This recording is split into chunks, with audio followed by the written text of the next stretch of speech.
You know, building a great slide is a lot like building a really good sandwich. It's all about managing and balancing a stack of layers. Now, I like building slides, but I love making a sandwich. And just like a good sandwich, building a good slide is all about managing its parts. The text boxes, the images, the shapes, and any other little miscellaneous pieces you want to throw in there. And they each go in a specific order. One wrong move and everything's out of place. Like right here, the tomato doesn't belong in the middle of the sandwich. You take one bite and it's going to slip right out. It needs to be up at the top near the bread. You see, that's the chaos of layers. If everything's in the wrong order, you end up with a mess. In this video, we're going to unravel the mystery of layers and show you how you can master the stack. And make sure you watch to the end. Once we master layers, I'm going to show you a nice little trick to organize everything so your animations are faster and easier to build. But before we start, a confession. I made this sandwich because I was hungry, but you might be familiar with layers compared to something else. Oh, layers! Onions have layers. Ogres have layers. Onions have layers. You get it. We both have layers. Yes, onions have layers, but they stink. So we're going to stick with sandwiches. Welcome to the Slide Hustle.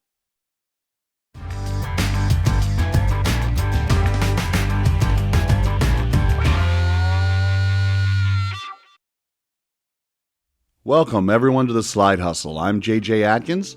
This is going to be a quick tutorial, so let's jump into it. So here's the question. Who cares about layers? I mean, let's be honest, most people don't think about layers in PowerPoint until they're stuck clicking the wrong object for the 5th time in a row. And if you've ever accidentally buried a shape under something else or lost a picture in the background, then you know this problem. So let's take a moment, learn how to fix it. The most important part of understanding layers is the visualization. Now, it may not look like it, but this slide here has 3 dimensions. And each element on this slide is on its own separate layer. Those layers are stacked on top of each other. Now, it may help to imagine the slide like it's a hole in the ground and you're standing over that hole looking down into it. Since all these layers are stacked on top of each other, you may not get a good sense of how deep those layers go, but the layers are definitely there. Every element that you add to a slide stacks on top of the previous one. Kind of like a digital sandwich. And the order matters. The higher the layer, the more on top it appears.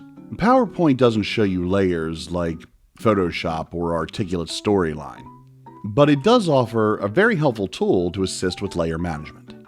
Meet your new best friend, the Selection Pane.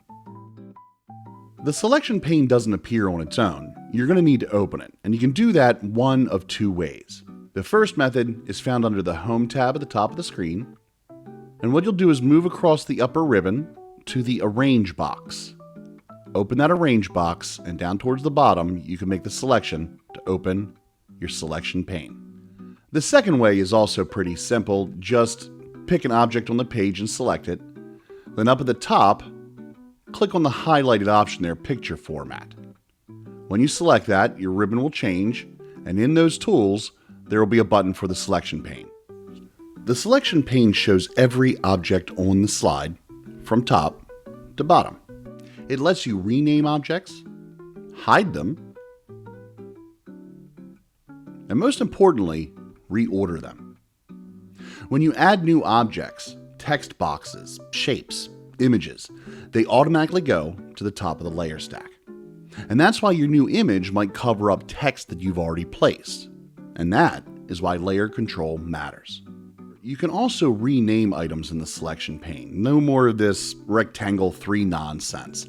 This is very handy. Click on the name, in this case image number 1, and I want to change it to top bread. Something meaningful that's easy to remember. As you can see, I took a moment and renamed all the objects on the slide. With a bunch of scattered objects like this, taking just a few minutes to rename everything speeds up everything later on, like animations. You may notice I did not rename the group of objects taking up the background. I really don't need it for our example, so I'm just going to delete it. The selection pane is also handy when you need to reorder the stack of layers. There are 3 simple ways to do this. The first, the simple click and drag.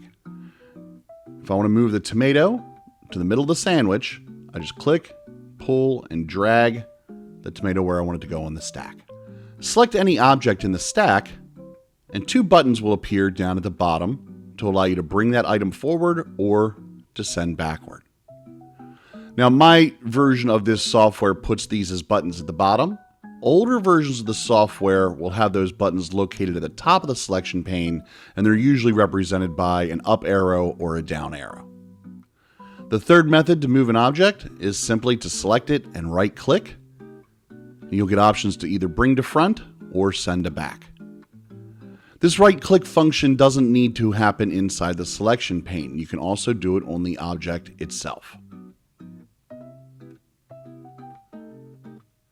Layers matter even more when you start adding animations. If you want an object to fade behind another, the stacking order affects the animation sequence too. So combine smart layering with your animation timing, and suddenly you'll see that your slide design can get to a pro level. Same thing can also be said for transitions. Now here's a handy little trick I promised earlier.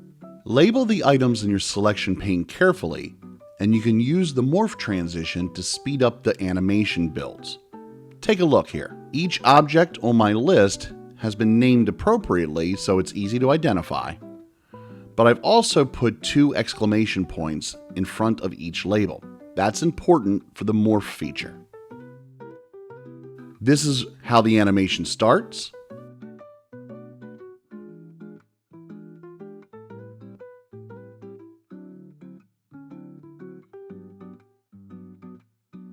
Here's how it ends. And the reason the morph transition will do this for me is because the items on both slides are identically labeled and they all have the double exclamation point. Let me show you how that looks one more time.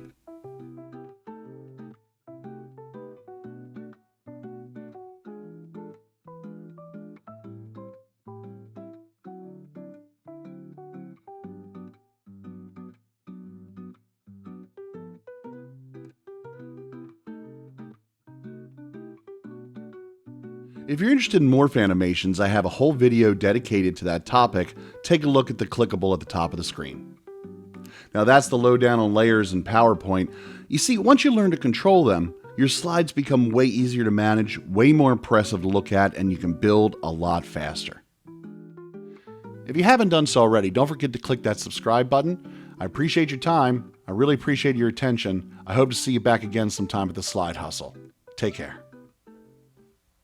Ogres are like onions. End of story. Bye-bye. See you later.